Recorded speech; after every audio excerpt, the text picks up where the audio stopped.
Hey guys, welcome back to today's video. So today we're going to be looking at the 2018 governor elections as of October 2nd, 2018. So not that many changes in what the most recent map shows because not many governor races change that much over time. President Trump doesn't really step into these type of races, mainly because they aren't that important to the outcome of his presidency. And also, again, no true national implications. Nobody looks at the party composition of governors and says, wow, the Republicans have such a large majority, they must run the country. So when it comes down to certain statewide levels, yes, they do in turn run most of the country based off that, but nobody truly looks to it in terms of passing policy agendas because they don't vote all together. They're individual state, I guess, well, you could say executive orders, whatever the governor wants to do, they can do within their own state, and it pretty much stays within their own state. Nobody really cares about the Maryland governor election except for maybe some progressives that want to see Ben Giles win, or some moderate Republicans that want to see a non-Trump style candidate win in a governor race, but nobody's really actively investing their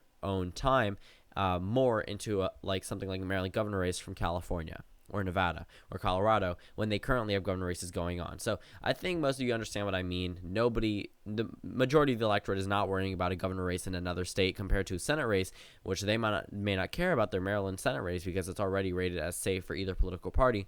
And then they may worry about one in Florida and Ohio and Pennsylvania because that actually does have national implications as to what they want passed. Whereas in Maryland, it's a little bit more local, which is why each state to their own. So we're going to start off by filling in the safe states that I think are safe, and we're actually going to declassify one state that I do not think is safe, and that's the state of Vermont. We're going to come back to that one, and I'm going to discuss my reasoning for that. Then we're going to move into the states I currently rate as safe for the GOP. So South Carolina is one of those states. South Dakota is one of those states as well. Let's see. I believe that could be the only one at this point that I currently rate as safe. In terms of likely states, we have states like Tennessee, which are pretty likely at this point. In New Hampshire, that one is also a likely state. My home state of Maryland, I would characterize as likely for the GOP, and that puts the Republicans at 19 seats, the Democrats at 10, 21 contested races. But there are some states that are currently rated as safe by me for either political party. So Illinois is a gain for the Democrats, and it's flipped from red to blue in the safe column for the Democratic Party. That is pretty surprising to me. For the state of Pennsylvania, that one I would characterize as a likely state, along with the state of Connecticut, who has moved from toss-up to leaning Democratic and now in the likely Democratic state because it doesn't seem like it's being affected too badly by what the former governor, the current governor has in terms of his approval rating. Minnesota and Michigan I would both characterize as likely states for the Democratic Party, which is pretty surprising, but if you look at the data from both of those states, you can pretty much expect them to be higher than 5% wins for the Democrats there. Then we go over to Colorado. That one is going to be likely for the Democratic Party, along with the state of New Mexico. But now we have to go into some of the closer races. Rhode Island I actually would characterize as a likely state at this point. The incumbent Democrat wasn't polling too well the last time I made the video. Now she's doing a little bit better, but I can move that state into the likely Democratic column, which puts the Democrats at 18 seats and the Republicans at 19. So when it comes down to it, there are going to be close states. And let's start off with the leaning GOP states. So I would say Oklahoma, Alaska would also be a leaning GOP state, which is also a flip from green, according to 270, from green to red, I guess independent to red. Kansas, I also see we're going to come back to that one. I don't characterize it as a leaning state. The Republicans currently have 21 seats. In terms of leaning states, Vermont, I would characterize as a leaning state for the GOP, only because Phil Scott's popularity has significantly dropped from where it was before. Maine, I would characterize as a leaning Democratic state. Oregon, I would characterize a narrow leaning Democratic state, meaning it would be 2 to 3% for the Democrat there. Right now, if we look at a couple of other states, Arizona has actually moved from leaning GOP to likely GOP, and the reasoning behind that is mainly the GOP incumbent governor may not be too popular, but popularity doesn't always mean that you lose voters.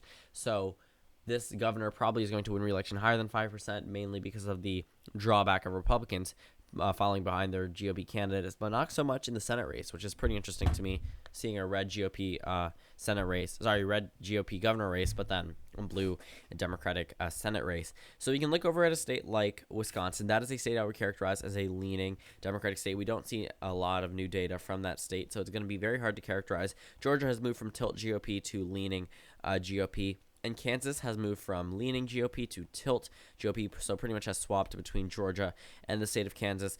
At this point, Sisolak has been polling pretty well in the state of Nevada, so that one we can put now in the leaning Democratic column. As for the state of Iowa, that one goes into the tilt Democratic column, along with Ohio going into the tilt Democratic column. And at this point in time, Florida goes into the upper end of the leaning Democratic column. So that pretty much is the exact same map that we saw a while ago. However, some of these races definitely were, they are a lot closer than they were before. The Democrats before 25 to 25, but now Oregon is closer for the Democrats.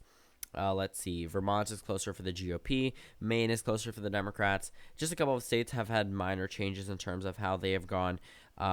Rhode Island has gone a little bit more towards the Democratic Party. So overall, this is the current composition right here, and this is the composition at the end of the 2018 midterm election. So a lot more blue on that map. Still a little bit of red that may hurt the Democrats' vision in Maryland, Massachusetts, Vermont, New Hampshire, but those can definitely be overturned for the Democrats because those are Democratic states, and pretty much any other year where we have a Republican incumbent, you can expect those states to go towards the Democratic Party. So the Republicans currently have 25. The Democrats have 25 in this prediction. Thank you guys for watching this video. Comment down suggestions below, and I'll see you all tomorrow.